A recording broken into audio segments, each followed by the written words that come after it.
अस्सलाम वालेकुम, मैं हूँ Alina Irshad. Welcome to ARY teens. So let's start. Pakistan की कहानी की 17वीं किस्त में आप देख रहे हैं। क्या बेनज़ीर भुट्टो ने सिखों की फहरिस्तें भारत को दी थीं, या बेनज़ीर भुट्टो और राजीव गांधी में क्या कोई खुफिया मुआहिदा तय पाया था? तो दोस्तों, ARY टीम की इस नई कहानी में आपको यही बताने जा रहे हैं। 1988 में भारतीय पंजाब में खालिस्तान की तहरीक जोबन पर थी। इस तहरीक का मकसद भारतीय पंजाब को सिखों का अलग मुल्क बनाना था।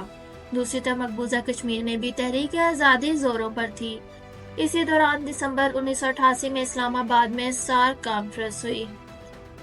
सार्क कॉन्फ्रेंस की साइडलाइन पर बेनज़ीर भुट्टो की भारतीय वजीर आजम राजीव गांधी से मुलाकात हुई। ये बंद कमरे में 1-on-1 मुलाकात थी। इस मुलाकात में बेनज़ीर भुट्टो और राजीव गांधी के सिवा कोई दूसरा नहीं था, और यही बेनज़ीर भुट्टो की सबसे बड़ी सफारती गलती थी। वो इसलिए कि वज़ीर आज़म की कोई मुलाकात ज़ाती नहीं होती। वो अवाम के नुमाइंदे के तौर पर रियासती मुलाजमीन की मौजूदगी में आलमी मामला तय करता है, ताकि सनद रहे और अवाम के सामने रिकॉर्ड का हिस्सा भी रह सके। रियासती ज़वाब्ता कार से हट कर की गई मुलाकात और गुफ्तगू का कोई गवाह नहीं था, इसलिए अफवाहों और क्या सराइयों का जन्म लेना फितरी बात थी। इस मुलाकात के हवाले से कोई भी फैसला बराह रास्त सामने नहीं आया, बल्कि अखबारात में ज़राए से छपने वाली खबरें ही हालात का रुख मुतय्यन करती रहीं। अखबारात के मुताबिक मुलाकात में रवायती तौर पर पाक भारत ताल्लुकात को बेहतर करने पर इत्तफाक किया गया था। भारतीय अखबारात के मुताबिक मुलाकात में पाकिस्तान ने सिख अलहदगी पसंदों की हिमायत अगर पाकिस्तान कर रहा है तो इसे बंद करने का वादा किया। जवाबन राजीव गांधी ने सियाचिन से भारतीय फौज की वापसी का अहद किया। मुलाकात की अंदरूनी कहानी बेनज़ीर भुट्टो और राजीव के दोस्तों की जुबानी पाक भारत अखबारात में छपती रही, जिसकी राजीव गांधी या बेनज़ीर भुट्टो ने खुद भी कभी तस्दीक नहीं की। अलबत्ता जो वाक़यात हुए कुछ इस तरह थे। राजीव गांधी भारत वापस गए तो कुछ देर बाद वजीर दाखिला एतजाज अहसन भी भारत के दौरे पर चले गए। जब वो वापस आए तो भारत में सिखों की गिरफ्तारियां और हलाकतें शुरू हो गईं।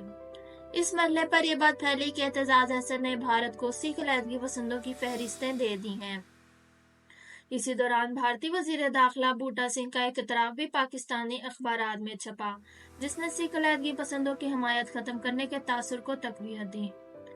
उन्होंने पाकिस्तान पर कश्मीरियों की ट्रेनिंग का इल्जाम लगाया, लेकिन साथ ही ये भी इतराफ किया कि पाकिस्तान ने खालिस्तान तहरीक से लाताल्लुकी का जो वादा किया था इसे पूरा किया है। भारत से चले जाने वाले सिख क्या कहते हैं, जरा एक बार सुनिए। पर ਇਹਦੇ 'ਚ ਕੋਈ ਸ਼ੱਕ ਨਹੀਂ ਹੈ ਕਿ ਬੇਨਜ਼ੀਰ ਭੁੱਟੋ ਨੇ ਉਸ ਪੀਰੀਅਡ ਦੇ ਵਿੱਚ ਇਸ ਕਿਸਮ ਦਾ ਰੋਲ ਅਦਾ ਕੀਤਾ ਜਿਹਨੇ ਖਾਲਿਸਤਾਨ ਦੀ ਲਹਿਰ ਦਾ ਨੁਕਸਾਨ ਪਹੁੰਚਾਇਆ। सार्क कॉन्फ्रेंस मुलाकात के बाद कई बार अखबारात में ऐसी खबरें छपी जिनमें पाकिस्तान ने भारतीय वजीर आजम से मुतालबा किया कि वो सियाचिन से भारतीय फौज वापस बुलाएं, लेकिन राजीव गांधी और भारतीय डिप्लोमेट्स एलानिया ऐसे किसी वादे से इनकार करते रहे।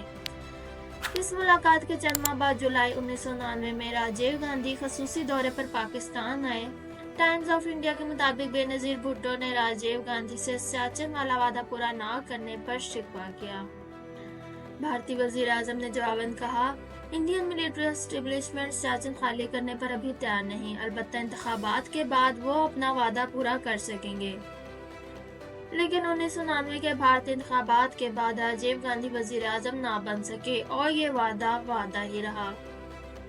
खालिस्तान तहरीक की फहरिस्तों की कहानी आज भी दोहराई जाती है। ये इल्जाम एक स्ट्रिंगर मिसाइल की तरह पीपल्स पार्टी का पीछा करता है। इस इल्जाम के बारे में इस दौर के वजीर दाखिला एतजाज अहसन कुछ यूं वजाहत पेश करते रहे हैं। अगर सिखों की लिस्टें मैंने दी होती, और मैं बार बार कह चुका हूं कि अगर मुझे फांसी हो गई होती, कोई सिविलियन अगर ISI की किसी लिस्ट उसके हाथ में आ जाए, नंबर 1, नंबर 2 फिर वो इंडिया को दे आए, और इतने आर्मी चीफ्स आए, इतने DG ISIs आए जिन्होंने मतलब, और मैं कहता रहा कि मेरा ट्रायल करो। जनरल हमीद गुल, जिन्हें बेनज़ीर भुट्टो ने DG ISI के ओहदे से हटाया था और इन्हें पीपल्स पार्टी का नजरियाती मुखालिफ समझा जाता था, उन्होंने भी दो टोक अल्फाज में ऐसी किसी फहरिस्त की मौजूदगी से इनकार किया था। वो क्या कहते थे ये भी देखिए। जब बहुत कार्नेज हुआ दिल्ली के अंदर सिखों का और इंदिरा गांधी के कत्ल के बाद, तो वो तकरीबन 6,500 सिख भाग के पाकिस्तान आ गए थे बॉर्डर क्रॉस कर। अच्छा। खुले थे उस वक्त, ये बाउंड्री नहीं लगी थी। चुनाचे उनको फिर हमने जेलों में लोकेट किया, तो वहां से कोई 1100 की लिस्ट थी जो मिनिस्ट्री ऑफ इंटीरियर से कहा गया कि जरा इन लोगों को, तो वो 1100 की लिस्ट थी, बस वो नहीं हमारे नहीं एजेंट थे, लेकिन उनको उन्होंने जाके मारना शुरू कर दिया बाद में। और बड़ी मुश्किल यह है कि पाकिस्तान हमेशा ही जो है ना अजीबोगरीब हरकत कर डालता है। और बेनज़ीर का तो वो आपने फेमस जुमला सुना ही होगा कि अगर मैं मदद ना करती भारत की तो खालिस्तान की मूवमेंट कभी भी ख़त्म नहीं हो सकती थी। पाकिस्तान के मुमताज सहाफ़ी आरिफ निज़ामी एक मुलाकात का अहवाल सुनाते हैं, जिसमें आर्मी चीफ जनरल वहीद काकड़ की मौजूदगी में ISI चीफ से उन्होंने यही सवाल किया। वो क्या कहते हैं ये भी देखें। जनरल वहीद थे उस वक्त आर्मी चीफ, उन्होंने कुछ एडिटरों को, मालकान को एक हाई लेवल ब्रीफिंग नुमा लंच पे बुलाया। उसमें उनके ISI के सरबराह भी थे, जिसका नाम मुझे अभी याद नहीं आ रहा। तो मैंने उनसे पूछा ये कि आया इस इल्ज़ाम में कुछ सदाकत है, क्योंकि अक्सर ये एतजाज़ हसन पर इल्ज़ाम लगाने की कोशिश की जाती है। उन्होंने कहा ऐसी लिस्टों का कोई वजूद ही नहीं था जो हैंड ओवर की गई। तो ये भी एक डिसइंफॉर्मेशन है जो जिन्होंने खुद पाकिस्तान की हिस्ट्री की किस्त नंबर 14 और 15 में हम आपको पीपल्स पार्टी और IJI की इंतखाबी लड़ाई की दिलचस्प कहानी दिखा चुके हैं, जिसमें हमने देखा था कि दोनों जमातों ने इसे इंतखाबी लड़ाई से ज्यादा इस्लाम और कुफर की लड़ाई जैसा बना डाला था। आज हम आपको दिखाते हैं कि लड़ाई इंतखाबात के बाद भी कैसे जारी थी। जब बेनज़ीर भुट्टो वज़ीर आज़म थी तो इन पर दाएं बाजू का दबाव था कि पाकिस्तान में इस्लामी निज़ाम हुकूमत राइज किया जाए। पंजाब में नवाज शरीफ वज़ीर आला थे। उन्होंने बेनज़ीर भुट्टो को जिद करने और दाएं बाजू के वोटर्स को खुश करने के लिए मई 1999 में पंजाब में इस्लामी निज़ाम हुकूमत निज़ाम नाफिज करने का ऐलान कर दिया। लाजमी नाज़रा कुरान हाफिज के लिए हर सतह पर मुफ्त तालीम और क़याम इस्लाह के लिए इक़दामात किए जाने लगे। नवाज शरीफ के मुताबिक वो सब कुछ मुआशरे की इस्लाह के लिए कर रहे थे ताकि कहीं रियासत भटक कर सेकुलर न हो जाए। 1990 में पाकिस्तान के दाइश पार्कों ने बदर अव्वल के नाम से सैटेलाइट भी खला में छोड़ा, जो किसी भी इस्लामी मुल्क का पहला सैटेलाइट था। बदर अव्वल पर 98 मिनट में जमीन के गिर्द एक चक्कर मुकम्मल करता था। इन्हीं दिनों मुल्तान में टेस्ट ट्यूब बेबी के पैदाइश भी अखबारात की शह सुर्खी बनी और इसे पाकिस्तान की तिब्बी तारीख में बड़ी कामयाबी समझा जाने लगा।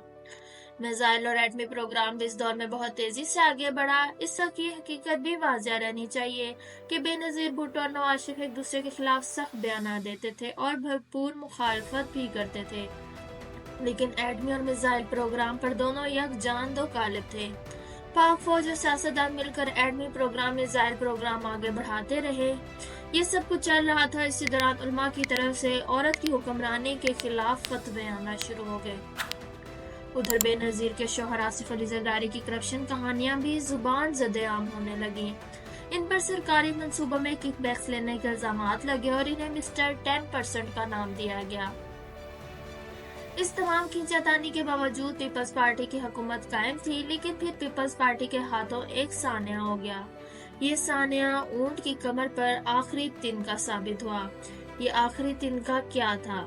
सिंध से आने वाली वो कौन सी खबरें थी जिनके बायस लोगों ने अखबारात खरीदना छोड़ दिए, और तारीख का वो कौन सा ऑपरेशन था जिसे आधी रात का गीदड़ या ऑपरेशन मिडनाइट जैकाल के नाम से याद किया जाता है। ये सब आपको दिखाएंगे अगली किस्त में। अगर अब तक आपने पाकिस्तान कहानी की तमाम एक साथ नहीं देखी तो प्लेलिस्ट पर क्लिक कीजिए और पाकिस्तान की कहानी की तमाम एक साथ देख लीजिए। पाकिस्तान की अगली कहानी जानने के लिए ARY टीम्स को सब्सक्राइब करें और बेल आइकन पर जरूर क्लिक करें ताकि तमाम अपडेट्स आपको बर वक्त मिल सके। इस वीडियो के बारे में आपकी क्या राय है? कमेंट सेक्शन में हमारी बेहतरी के लिए अपनी राय का इजहार जरूर करें।